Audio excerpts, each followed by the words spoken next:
For RMUColonials.com, I'm Ken Baker, and you're back for another edition of the Coach B Weekly. And I'm joined now by Associate Head Coach and Head Coach in Waiting, Charlie Buscaglia. Coach Buscaglia, or Coach B, excuse me. You guys coming off of a 4-game road trip. You guys go 2-2 during the trip. A few tough games, going back to Charlotte, a very high-scoring team, and a team that I thought we were competitive with, just couldn't quite pull it out in the end. But take us back to the Charlotte game that started this 4-game road trip.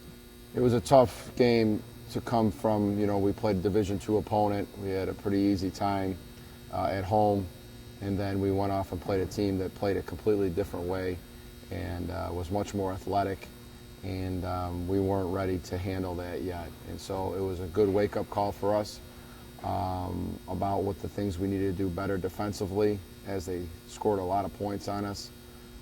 We didn't shoot the ball particularly poor, but we didn't get much stops down the stretch. So we learned a lot from that. I think it made us focus a little bit more going into the road trip that we were going to have out in Jersey and Philly.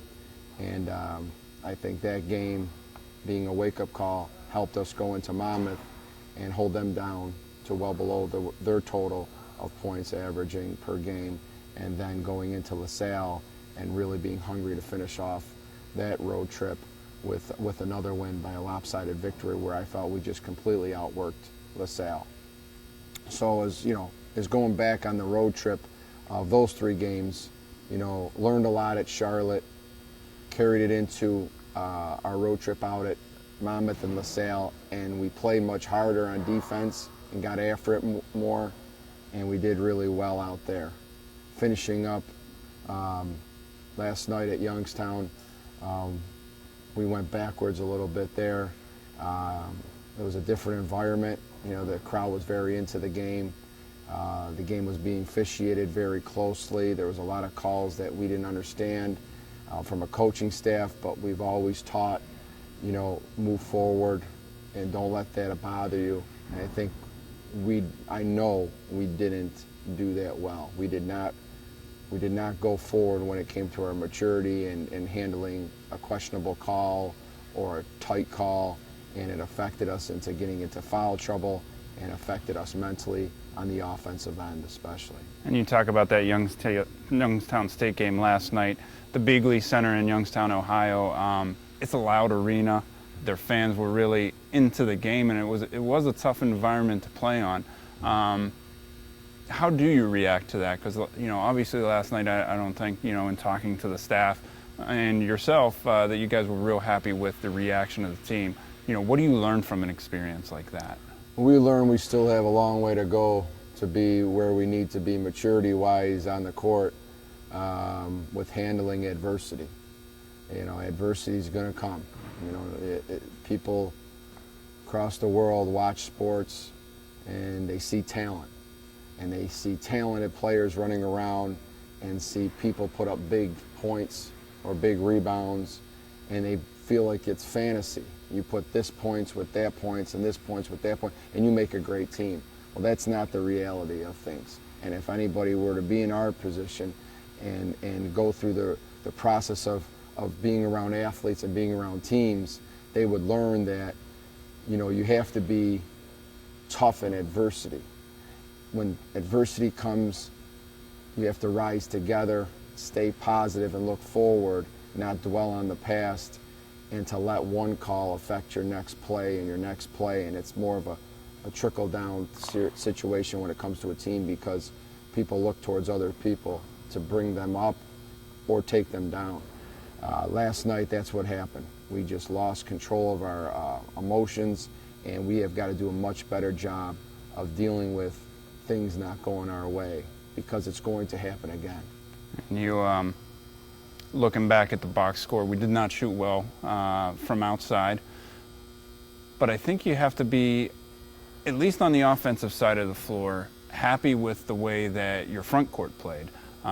You look at Megan Smith, who kind of started the year a little bit slow, and I'm going to stop it right there with Megan Smith. Started the year slow, but she showed something. She got into some foul trouble yesterday, but still contributed on the offensive end of the floor. She had 4 assists, again, offensively, but struggled a little bit in her perimeter defense. Talk about Megan Smith and kind of the progression that she's had this season as a sophomore.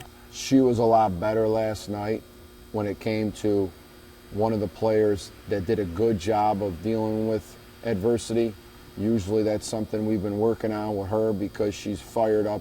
She really wants to perform well. So sometimes those adverse situations bring her down and her positive energy.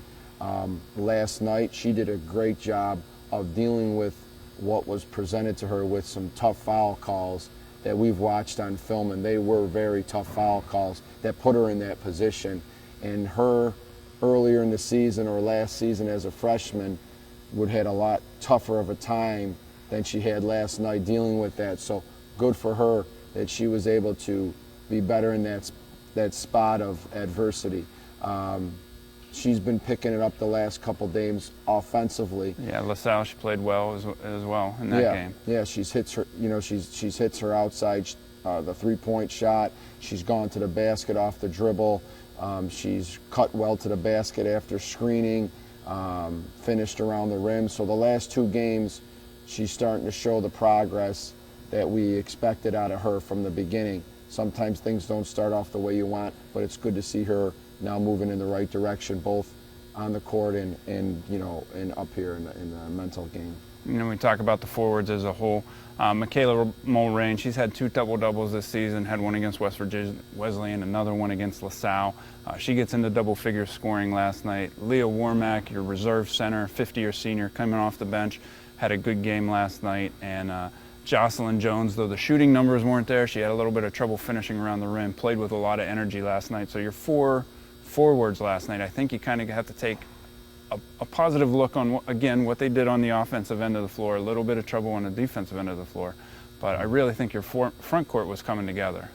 Yeah, like you said, and I was going to touch upon that too. Offensively, they were strong, but we didn't do the job last night of stopping their inside player, Cash, who we knew coming in was the focal point of their team, and that they would do the same things they did last night. We showed on film, so we did a good job of finishing on the offensive end with our forwards, especially our centers, as we're touching on. But we didn't do a good job on the other end of stopping the other center. And ultimately, she wound up having a day where she was like 9 for 11 from the floor. And you can't allow that. You can't allow someone to score around the basket that easily. It negates what you were doing on the offensive end. Yeah, you definitely have to play both ends of the floor. Going forward, how do we address that? You just got to keep working at it. You just got to keep working at it. You see different post players, different styles.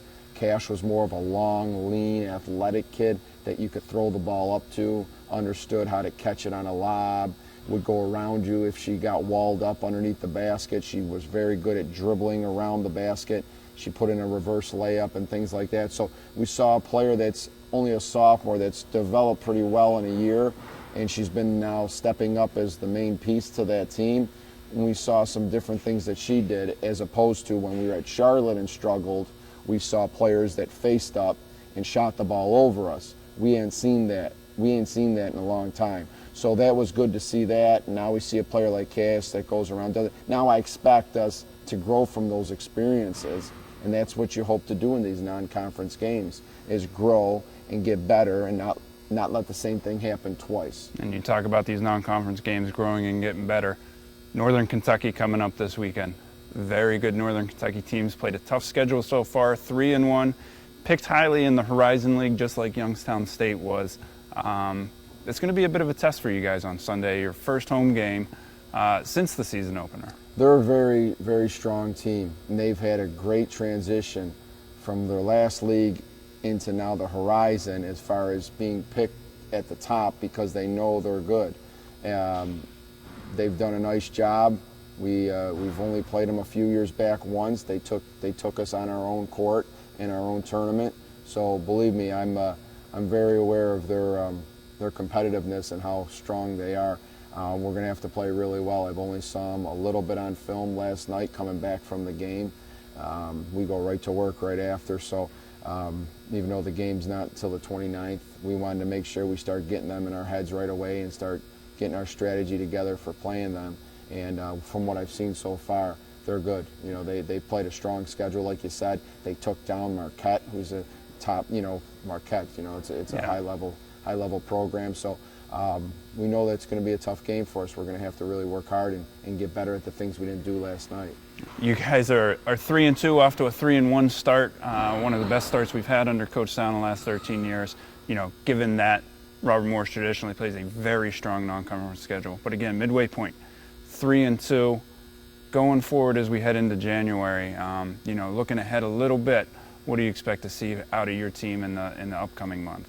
Well, I couldn't tell you how we're, wins or losses. All I could tell you is, I look for us getting better. I look for us understanding the things that we've gone through so far and why we struggled with it, the things that we did well, that we progressed, and why we progressed. And just expecting to see more of RMU basketball that we had towards the end of last season when we made that nice run. Getting back to, playing together better, the freshmen that have come in now, and Leah Warmack, who's a fifth-year kid, have come in now and they're getting adjusted to the team more. Nia Adams, a freshman who's giving us good minutes off the bench, she's finding her niche and driving to the basket and doing some nice things for us, giving us another look. And I think the team's going to start to develop more over the next few weeks here going into the Christmas break. I would see more continuity and keeping the hustle up and going forward with being mentally tougher. That's what I look forward to going forward, and I expect that out of them. All right. It's a growing team. The Colonials 3-2, 5 games into the season. It's been another edition of Coach B Weekly for RMUColonials.com and Associate Head Coach Charlie Biscaglia. I'm Ken Baker.